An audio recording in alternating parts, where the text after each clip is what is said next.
The Tampa Bay Buccaneers defeated the Minnesota Vikings 26-14 on Sunday. It was a timely performance by the Buccaneers D-line, who racked up 6 sacks, numerous quarterback hits, and plenty of pressures. The Vikings offensive line had no answer for the Bucs D-line on third down, and was a constant thorn in the side of Vikings quarterback Kirk Cousins, who barely had time to attempt many of his throws. Today we'll take a closer look at each of the Buccaneers' 6 sacks and analyze how the Buccaneers, for the most part, were able to get consistent pressure on Cousins while only rushing 4 defenders. Team mobbing, when I come around, got the whole thing wobbing, wobbing, wobbing. When I come around, got the whole thing wobbing. Alright, on this first play we'll analyze, it's early in the first quarter, 3rd and 4, no score.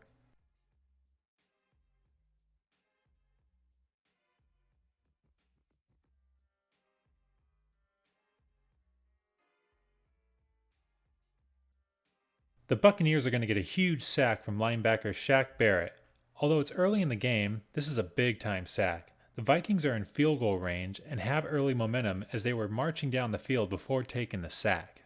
Key to this play is the rush from Buccaneers defensive tackle Steve McClendon and linebacker Anthony Nelson, both playing the crosser on the Buccaneers' dual stunts.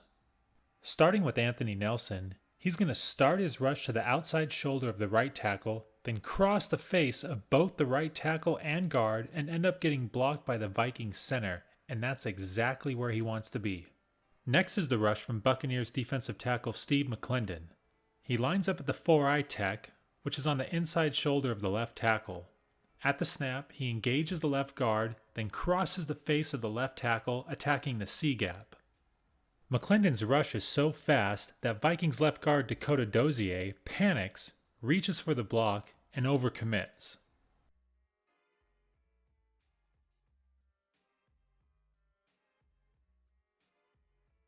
At this point, the rush is forming up nicely. You have the Vikings center engaging Anthony Nelson.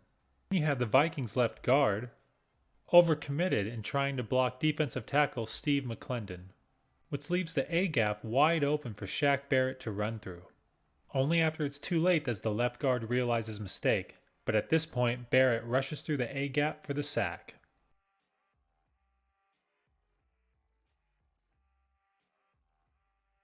Okay, on this next play, the Buccaneers pass defense is going to get credit for the sack.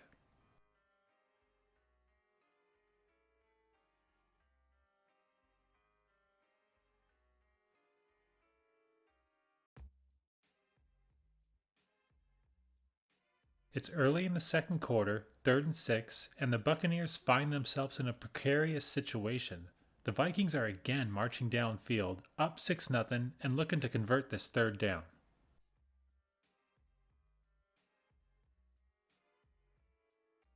When Buccaneers linebacker Lavonte David follows Bebe, Cousins correctly assumes he has man coverage underneath. The Vikings are running a levels concept, with the corner route to Thielen and the out route to Bebe. Since Cousins thinks man coverage is being played underneath, he also thinks that Buccaneers linebacker Devin White must be covering wide receiver Adam Thielen in man coverage. And when he follows Thielen up the field on his route, he'll be able to hit receiver Justin Jefferson on the dig route. But White isn't covering Thielen, but rather playing intermediate zone coverage in the middle of the field. The Buccaneers defense is playing cover 3, with the nickelback Ross Cockrell playing the deep zone for his third of the field. Both corners and Lavonte David are playing man coverage, and White is playing zone. Just a good call by a savvy defensive coordinator, and it definitely confused Cousins.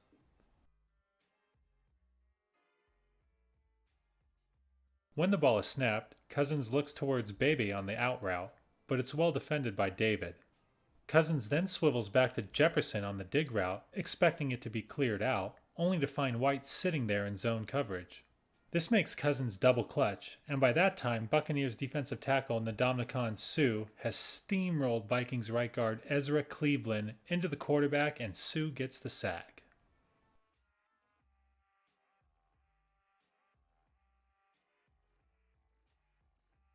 Okay, and fast forward a bit to early in the fourth quarter, and although the Buccaneers have been up for most of the game, the Vikings have been fighting back and are in 2nd and goal from the 9-yard line, score 23-14 Bucs.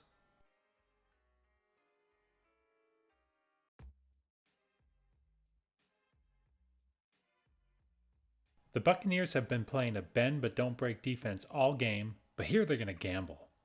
The Bucs are going to end up blitzing safety Antoine Winfield Jr. and linebacker Levante David. And both of them, along with Shaq Barrett, are going to get home, with Winfield Jr. getting the sack. Kirk Cousins stood no chance as the Vikings were running some sort of play action that was too lengthy in development and ill-timed.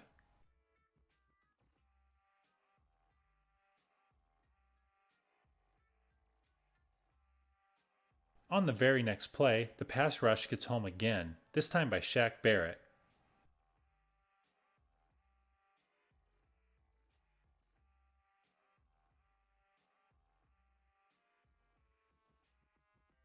With it being 3rd and goal from the 20-yard line, the Buccaneers are going to come out in a real soft cover 4. The Vikings come out with an empty backfield 5-receiver look and have deep routes being ran on each third of the field with shallow crossers underneath. Cousins almost gets a touchdown here as the post route ran by receiver Justin Jefferson is open, due to Buccaneers safety Antoine Winfield Jr. slipping on the play. Although the Buccaneers only send 4 rushers, they still manage to get the sack due to the beautiful dip move Shaq Barrett puts on Vikings right tackle Rashad Hill. This was another huge sack as it further pushed back the Vikings offense and led to a missed field goal on the next play.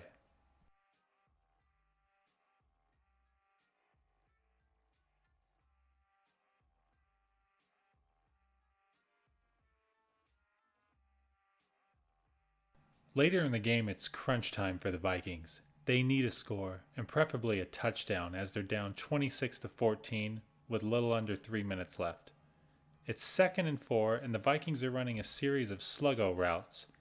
The Buccaneers secondary does a good job at covering all routes, just long enough for Buccaneers defensive end Patrick O'Connor to swoop in and get the sack.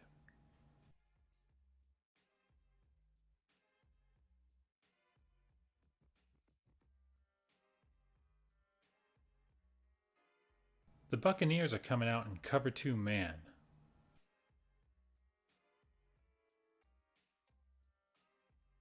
Cousins initially looks deep, but sees all sluggo routes are covered in tight man-to-man coverage, with zone help from the strong and free safeties over top. When Cousins moves off the sluggo route, he sees that nickelback Ross Cockrell has fell down, leaving wide receiver Chad Bebe wide open. However, by the time Cousins attempts to throw, Buccaneers defensive end Patrick O'Connor, playing defensive tackle here, spins out of his bull rush of the Vikings right guard Ezra Cleveland and flashes right in front of Cousins for the sack. Poor Cleveland didn't have his best game against this Buccaneers defensive line. It's the second play we covered where he gets completely bull rushed and doesn't seem to have any developed anchoring technique to prevent it.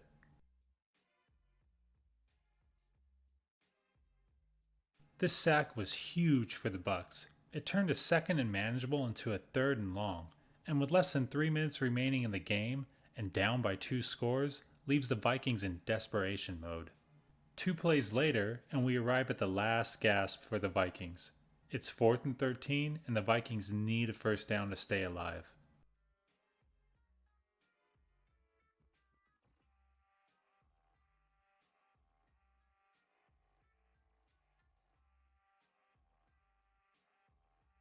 Just like most of the game, the Buccaneers pressure Kirk Cousins before all his routes can develop, and once again, Buccaneers just send 4 on the rush, but it's still enough to spook Kirk Cousins and cause him to scramble out of the pocket. The Bucs are running a stunt along their defensive line, with Buccaneers defensive tackle Raheem Nunez-Roches flashing across the face of the right guard attacking the B gap, while Ndamukong Suh twists all the way to the A gap between the center and left guard.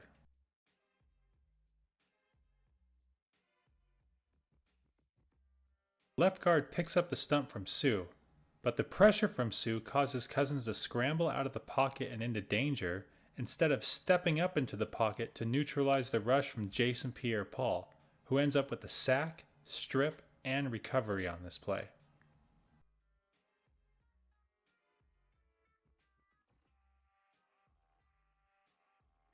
This was basically the end of the ball game.